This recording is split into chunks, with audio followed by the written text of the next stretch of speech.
Folks, welcome to another episode of Careers and Coffee. And today I'm absolutely delighted to be joined by Richard Ball. So I've known Richard for, crikey, 3 years now, since he's been working with us at Anglia in all things communications. But Richard has an amazing career around journalism and also as a published author. And that's what we're going to be talking about today, given World Book Day. So we're going to bring on Richard to hear a little bit more. Richard, welcome. How are you doing? Hi, Jordan. Good to see you. Likewise. So it's Careers and Coffee. Do you have coffee or beverage to hand? That is crucial. It's too late in the day. It's too late. I mean, you know, my coffee drinking normally finishes about lunchtime. Right, do you know, I could have a cup. Well, I don't know, 11 o'clock. I could have a coffee. Really? Still doze off half an hour later. I wouldn't be able to sleep. Now, look, tell us a little bit. So I obviously know who you are. We've been working together for a few years, but I mean, up until now, I mean, I'd have no idea about all the amazing work that you've done previously in sort of journalism and also around your book with Shane MacGowan as well. Tell us a little bit about who you are and what you do, because I've got plenty of questions to be throwing at you this afternoon. Sure, yeah. Well, I mean, I am from Norwich originally. I live in Norwich now, and I went to school here. I went to Thorpe St Andrew School and also City College. And then went off to journalism college, and I had a 20-year career in newspapers. Some of that was in London. Most of it really was then in Ireland. So I worked for national newspapers in Dublin for about 9 years, and then I came back here and worked for the Eastern Daily Press and the Evening News, primarily covering sort of public affairs and crime, actually, for a long time.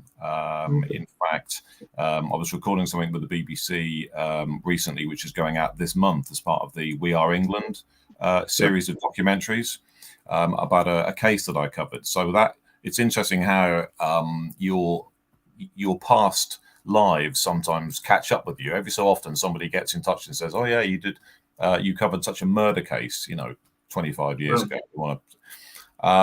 But then the books has been something sort of that I've done alongside journalism, and then since I'm now on my third book, the Shane MacGowan book. The first one was this. It's holding up. People see that was a biography of Ian Dury, who was a singer and performer. Sort of came to fame in the 1970s and 80s. That came out in 2000, so it's quite a long time ago now. That's nearly 22 years old now. Then I did this book in about 2014, which was a story of Stiff Records, which was the record label that basically gave birth to Ian Dury and Elvis Costello, Madness, the Pogues, and all sorts of other weird and wonderful acts. And then most recently, October last year, as recently as that, this came out, and that is the authorized story of Shane MacGowan from the Pogues. And most people here, probably too young to remember the Pogues, but will know the song Fairy Tale of New York, which is played incessantly every Christmas. Definitely so. And I mean, tell us a little bit about Shane. So, why Shane, I suppose, and as you say, for those who don't know, who is he, and why did you choose to write about Shane?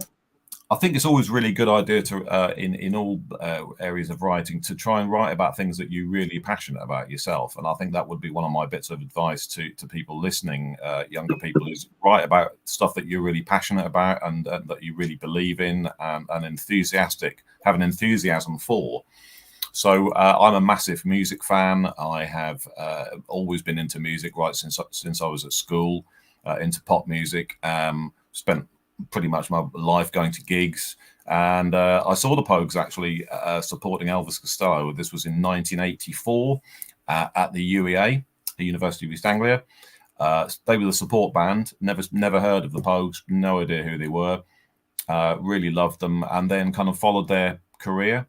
And Shane MacGowan is the front man of the Pogues, and he wrote a lot of the famous songs, including Fairy Tale of New York, which is a really celebrated song, considered certainly by me and a lot of other commentators to be one of the best songs ever written, certainly around the Christmas period, but without any doubt. And so I was very interested in him. I interviewed him for the Stiff Records book in some years ago, and then wanted to then later on follow up with a book about him. There had been books about him, but I believed that I would be able to bring something different to it and do a really complete job, and that's what I did. So I spent about 4 years working on that, which involved going backwards and forwards to Ireland. Interviewed a lot of people, probably about 60 people, including Dermot O'Leary, Sinead O'Connor, obviously people from the Pogues, and also got contributions from. I wanted people to, other well-known people to talk about why they liked him. So people like Nick Cave, Cillian Murphy. I got them involved as well, talking about why they love him. So really, it was a brilliant project, and the best thing was I basically got to spend time and actually stay with Shane in his flat in Dublin, which is not for the faint-hearted, and and it basically get all the material and talk to him in the setting of his own home. Well, that sounds fantastic. And how did you actually get into? We'll come to that question in a sec. But how did you actually get into journalism to begin with as well? What really sparked your interest? Well, I mean, I kind of always considered myself to be quite lucky in that regard, because I remember being at school when I was probably 13, 14 maybe, and saying to the careers person then, I want to be a journalist. I think the original idea came when I was quite young, and I saw people on television commentating on football, and I thought, my God, that's amazing. Like you could actually get a job doing, talking about football, writing about football. Well, people get paid for that. So I think that was where it started. I mean, although I never actually was a kind of football reporter in the sense of covering matches, I did write a column for the Eastern Daily Press for many years, which was sort of loved and hated by people in equal measure, and was quite controversial at times because it was written from an honest fan's perspective.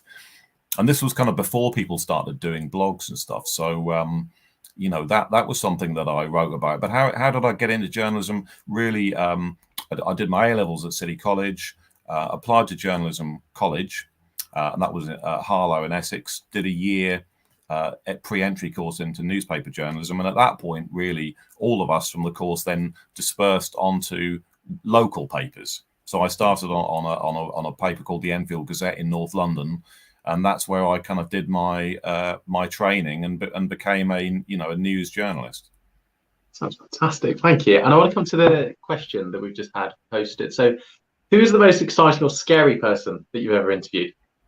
Gosh, most exciting or scary? I mean, Shane can be pretty scary. I mean, anyone who looks into finds out a bit more about Shane will understand why that might be.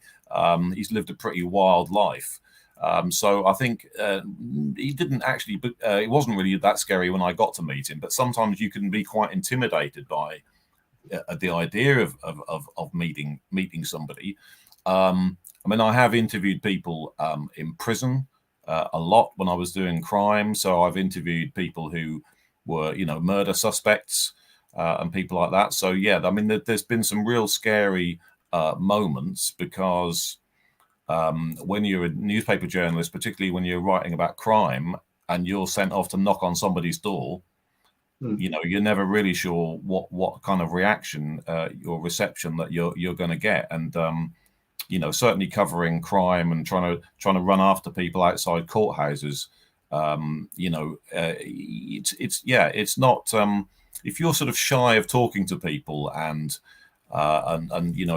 that's not your kind of forte, then newspaper reporting probably isn't for you.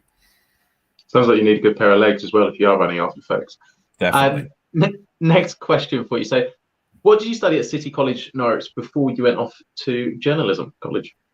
Yeah, so I did A-levels in public affairs and English literature, and sort of did some business studies alongside that, and then went to journalism college, which like I say was a year. So it was two years at City College.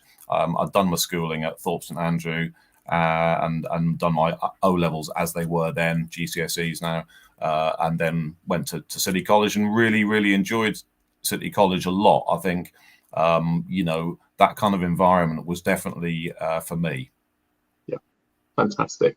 And I mean, just on the journalism piece as well, I mean, how important is good, trustworthy journalism in today's world of fake news and just statements and headlines awash on social media that are quite easy to be just sort of sucked into, whether it be paid for ads and all of those sorts of things. So, how important is that? I think it's more important than ever, really. I mean, I mean, it's wonderful in many ways how news reporting has developed, and we have 24-hour news now. You don't have to wait until 10 o'clock to see the news. You can see the news at any time you like. So that's a great thing. The access to news is wonderful, but obviously the quality of it is not so great. And it's quite scary, I think, particularly if you take the current situation in the Ukraine.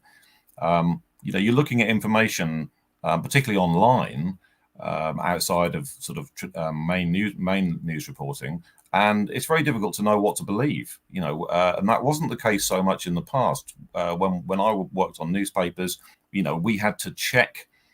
We had to actually speak to people, real people, ring them up, or go somewhere, go to a press conference, and anything that we reported on will have been checked, very, very carefully. And that's not to say that you wouldn't occasionally get things wrong. Everybody does that, but with the best will in the world, it was checked and it was very, very well scrutinized before it ever went near a page and got into a shop for people to read. But now, of course, people can just put things online within seconds. Often it's not checked. And there's a lot of misinformation out there, and so I think it's more important than ever that we have factual reporting. Excellent. Thank you, Richard. And we've just got another question. So, how do you know which sources to trust?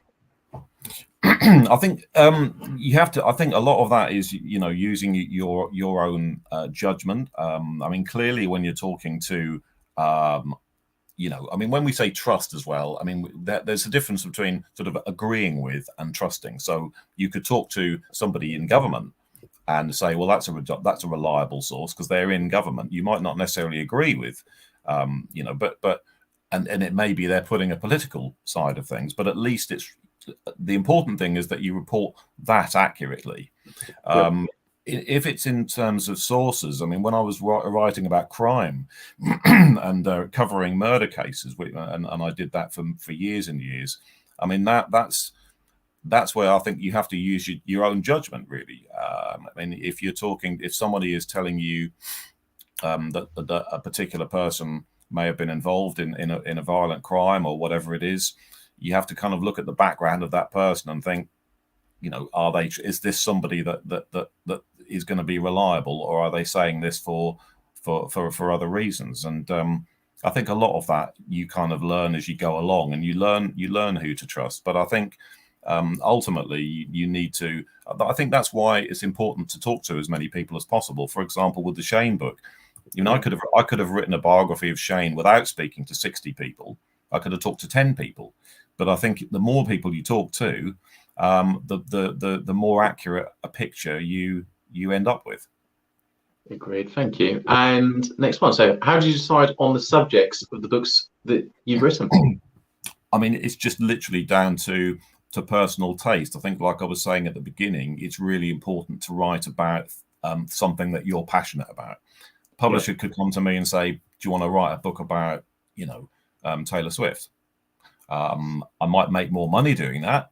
But I wouldn't enjoy it as much because I'm not as big a fan of Taylor Swift as I am of the people that I've written books about. And I think you will do a better job if you're writing about something you really care about. It might be you're writing about your own football team or your favorite musician or whatever. If you really care about the music, then I think you'll do a better job. So I chose those subjects because I really loved the music by those people. And how do you sort of get in the zone or the right headspace, be able to sit down and write a chapter or even just a page? Because I think it's especially about somebody who you really admire and enthusiastic about.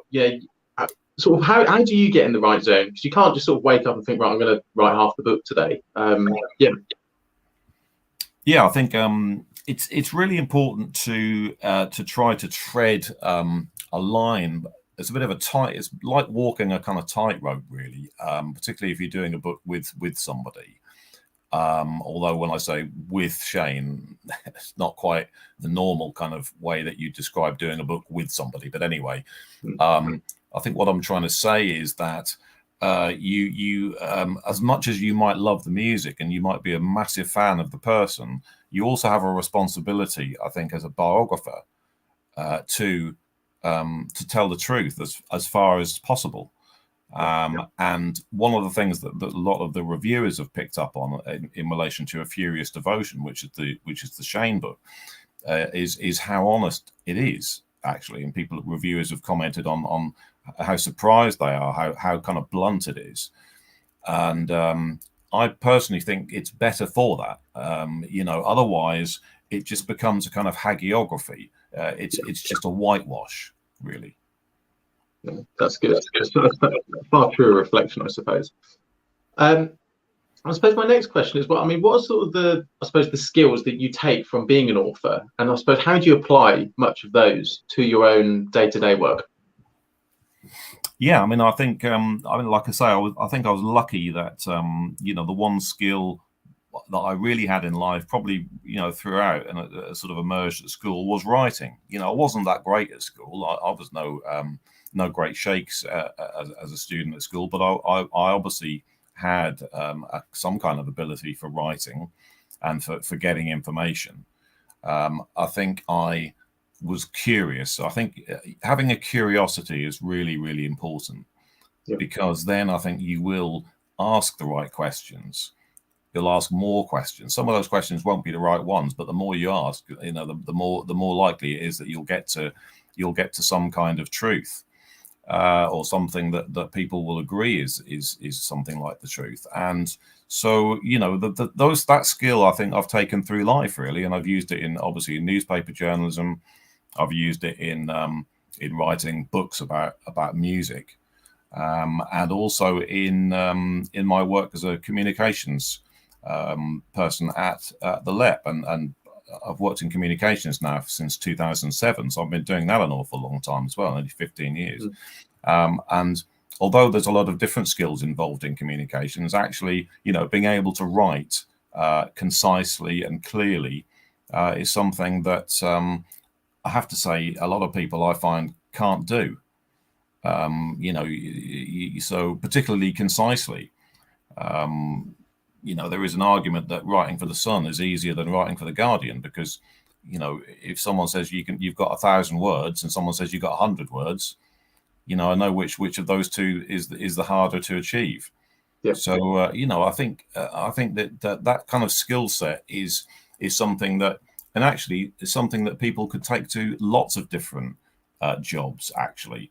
I think if you can write well and communicate well, both verbally and in writing, because everyone has to send emails at work. We all have to do that. It doesn't matter what sector. You don't have to be working in communications to do that. So communicating is a really, really good skill to have in any industry, really. Fantastic. And one last question, because I'm conscious of time. And if you could pick anyone through history to interview, who would you pick and why? Goodness, who would I pick? Maybe somebody like Charles Dickens or somebody like that. If you think about the sheer quality of that kind of writing, but also the imagination to come up with those characters, and which just seem so real even now, so long after they were written. It's just extraordinary, really. So yeah, I'd love to speak to him. And he used to write, but be paid by the word, and we used to sort of publish his books by reading out bits of them at different times. It's quite an interesting way of publishing, really. So yeah. And also, I can just see another question, which I'm definitely going to ask. So, do you think the quality of writing is generally getting better or worse? Generally, I think it might be getting worse. I do, because I think a lot of, you have to learn from other people. That's really important in any job. And when I came into journalism to begin with, I had to kind of learn from other people who'd been doing it a lot longer than me. And we're getting to a stage, particularly where with some newspapers, I think, where I'm not sure how many people there are around that others can learn from, who've been doing it, because people are just not staying in the industry as long as they used to. You used to walk into a newspaper 20, 30 years ago, and there'd be people who'd been there for 30 years. That's not something you're gonna find now. And yeah, I mean, there is some very, very good quality out there. I like the idea of long reads. The BBC does a lot of those kind of longer reads, and some of them are really excellent. But no, I think I do worry that the standard of writing is deteriorating. Excellent. That's a great response. Thank you, Richard. So that concludes Careers and Coffee, and I really enjoyed this one because it's been on books. I love books, so that's really good. So Richard, huge thank you for joining us on Careers and Coffee today. Great, it's a great pleasure. Lovely to see you. Likewise, thanks.